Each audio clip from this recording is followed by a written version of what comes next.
Week 7 was almost inspirational. In the first part of the week, I felt driven. My soul was driven, and I was a little bit more ambitious, like getting that ambitious spirit back. I visualized myself as a writer on one of those days. I went to a cafe, sipped on my matcha, and wrote a lot, read a lot as well. Then the second part of the week, I hit another low point where I was oversleeping and procrastinating more again. Throughout week 7, I had a few honest conversations with my mom and my boyfriend. The topics were mainly about acceptance, honest truths, and hope, which helped me develop a little bit more patience in my own life.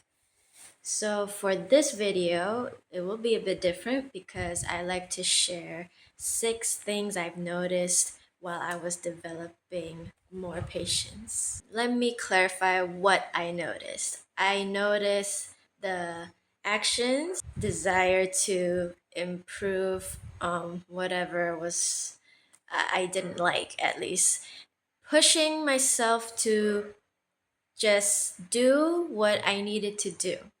So, the first one that I highly recommend if you're ever struggling with patience or stagnancy, feeling stifled, is to go outside. This is why earning your driver's license is a huge deal. You can take a walk to clear your head, but sometimes that's not enough. So I do recommend going out for a drive. Just go somewhere. You don't have to stop at a specific location, but wherever you're stopping at, make sure at the end of the drive before coming back home, you've already released all that pent up energy that you have been holding. Now, as an adult, I totally understand why a lot of adults drive. It really does help with your mentality. And a lot of times, when you think a problem is really big or really problematic, throughout the drive, you kind of just thought to yourself of a solution. So basically, the drive helps you figure out what you can do next instead of worrying and sitting down in one place or not going out where you do worry and then you get in your own head and start making up scenarios. So, yes, get some fresh air, go for a drive, which is one way to help you with your mental health. The second thing I notice is arguments happen. So expect arguments to come up. This tends to happen with those who are closest to you. It could be your family members, your close friends, your partners. And why does that happen? Is because, well, it's in the word itself. They are closer to you. You wouldn't simply argue with a coworker at your workplace because it's just not worth it. We tend to argue with the people who love us because we want to be heard, we want their attention, especially when you're unemployed. You don't have a routine, you don't have anything going on for yourself, and it seems like everyone else around you has something going on for them. Well, think of it this way: everyone is dealing with something. Everyone has some issue, or at least one issue that they're dealing with. Some people are better at hiding it, some people are reactive. As someone who has been a certified crash out and a huge reactor to things, some may call me dramatic. I would advise you to refrain from saying anything that could be hurtful and walk away. As soon as you feel triggered or defensive, just walk away. I know. I used to hate that phrase. I used to hate that advice. Why? Because I was always told to just walk away first. I walk away, you walk away first, because sometimes that is the thing that will solve the entire thing and you get back to it later. Sometimes you can't help it. So if a quarrel does happen, pause, just stop yourself from saying anything personal that you know about the other person and use it to attack them. Don't do that because, What you're trying to do is actually become better with those who are closest to you. Like, become a better daughter to your mother, become a better mother to your kids, become a better boyfriend to your girlfriend, become a better brother to your sister. So you don't want to simply say things that could really easily hurt them and may potentially ruin the relationship. And I'm specifically talking about arguments that happen between two people or few more who really love each other. Not those who don't love you back, not those that you don't really care for. So those arguments are actually really useless. Don't even engage in that. Of course, when things start to simmer down, do very deep reflections about what happened and be very honest with yourself, because we all have flaws. All have done something wrong. The beauty of admitting things is actually freedom. You feel free right afterwards. You are free from your guilt. You are free from being or thinking that you always have to be perfect.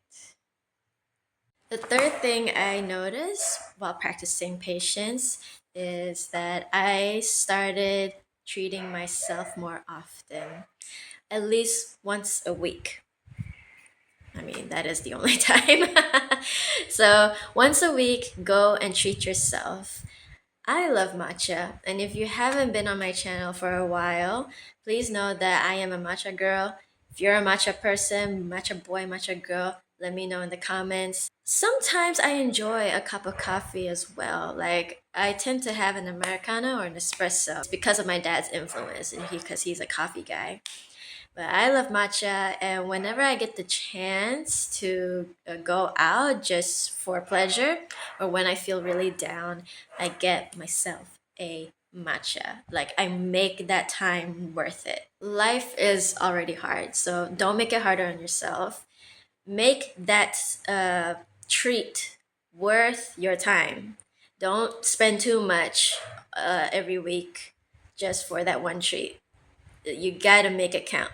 So once a week, treat yourself to your favorite dessert, your favorite drink, your favorite dish. Go watch a new movie, listen to a new album or a new song or your favorite song, and laugh a lot. As the phrase goes, laughter is the best medicine. It's a start to being kinder to yourself. And as someone who's always harsher on themselves, I am my biggest judge. Finally calm down a bit and ask myself, do I really want to be thinking like this all the time? Because it's starting to reflect outside of me. So, or it always has been. I've always been, pushed to the limit, being, criticized for every single mistake I've made. Now that I'm an adult, it doesn't have to be that way. I have the power to stop someone from being harsh, being rude, being unnecessarily judgmental. I also have to do that for myself. It all starts with me. It all starts with you first. So when you do go out on your solo date, I do recommend that you bring a notebook and a pen, because you may need to write down whatever scattered thoughts you have in there. I know people hate the term journaling or the word journaling. You need to journal your thoughts, but it does help. It's one of the ways to see. It's proof that you are not all right, or you are all right. You are getting better. You, at least you can see that happening in front of you. So writing is a powerful tool. It actually helps you to see where you can work things out. The fourth thing I've noticed that helped me be patient with myself is that I move my body more often. Now that I have the time, a lot of free time, I am getting back to my fitness journey. I am starting from level zero all over again, and building back up my strength and my stamina. Moving your body is very important, and I don't care what you say about exercising. exercising is necessary for you. It doesn't mean you have to do what everybody else is doing. You could be going for a walk every day. You could learn how to jump rope on one of those days. You would probably find joy in learning how to use your body weight to lift yourself up, weightlifting, or anything that may not seem like a workout. A long time ago, someone asked me, or told me, excuse me, that they don't like to exercise, but they like to dance. Dancing is movement. Movement means you got to move your body. You got to break a sweat. Sweating is healthy and it's necessary. Dancing is a workout. You think all those dancers can do all those moves without stretching and you know like lifting their body off the ground and doing certain movements where they have to use their muscles? Think again, okay? You need to find at least one physical activity that you enjoy and do it often. Build yourself a routine. I've like to do lately is just go for walks. I used to be that girl who wants to sprint and run almost every day. Now I just want to take peaceful walks either in the morning or the evening and just relax. Sometimes I do sprints. I like sprints. Sprints help me, get a little bit more fitter, have a little more leaner stomach, and increase my stamina. I've also went back to jiu-jitsu training and it feels good. I feel more content because I am allowing myself to learn all over again after 1 year of not training. I'm allowing myself to just enjoy the art, enjoy training, enjoy the process of getting strong again. And by the way, I still recommend, grappling or jiu-jitsu, boxing, Muay Thai, any striking and grappling, training. I recommend, which is that's why they call it mixed martial arts. Why do I recommend it? It's because first of all, if you're a girl, you need it. You need to learn how to defend yourself. It's also a very tough workout. Like you're rolling around on the ground, you're punching, learning how to punch correct. You're learning how to punch correctly. You're learning how to fight to protect yourself. Move your body. That's what I'm trying to say. Find ways to keep moving your body, break a sweat, because that is one of the healthiest ways to keep the momentum going in your life. The fifth thing I've noticed is that I've become less impulsive because I am learning how to take my time and making sure that whatever I do next or the decision that I am considering is going to benefit me. For someone who has been acting on impulse for since I know how to think for myself, I have always had this problem where I do something and then I expect a specific result and then I become disappointed and then I fall into another low point. It's Aries season, and Aries is the leader of the zodiac. It is also the most aggressive, fiery, impulsive season because it's a fire sign. And I'm no astrologer, but I am an astrology enthusiast.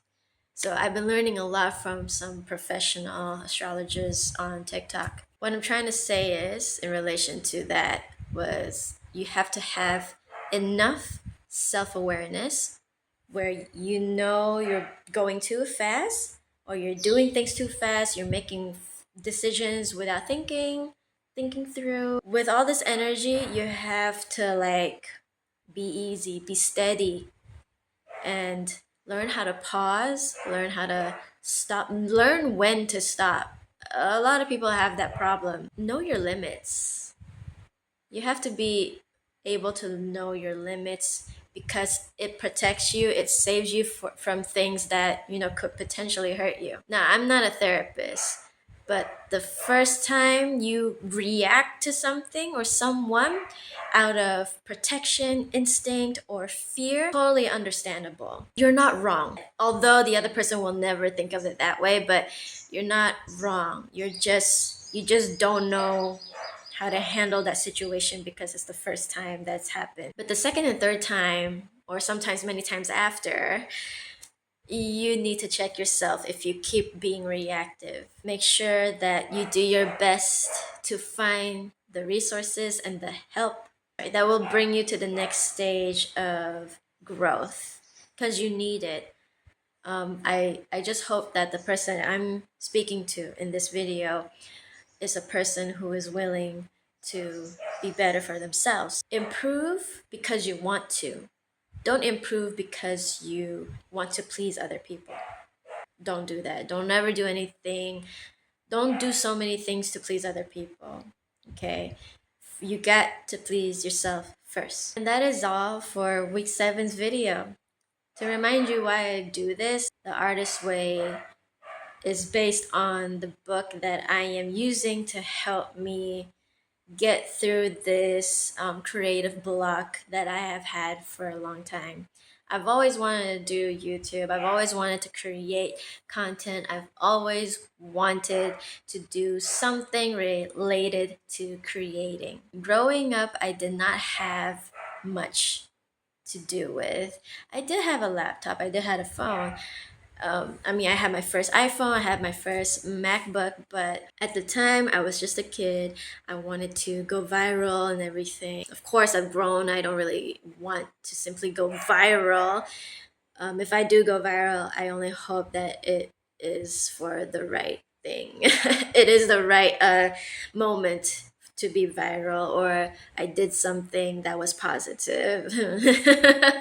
I'm doing this to feed what I have been so hungry for, and that is the ability to just create, to have a world filled with creativity. Even though my videos are nothing special, being able to do this, speaking to a camera, having a script prepared, thinking of ideas, and uploading them into a public portal on the internet, it's a huge thing for me because I've always been a shy person. Doing this helped me become more confident and brave to speak in front of people, to teach kids and adults alike.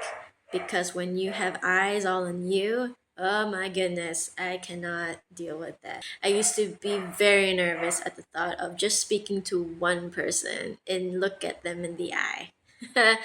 So if you made it this far into the video, thank you so much.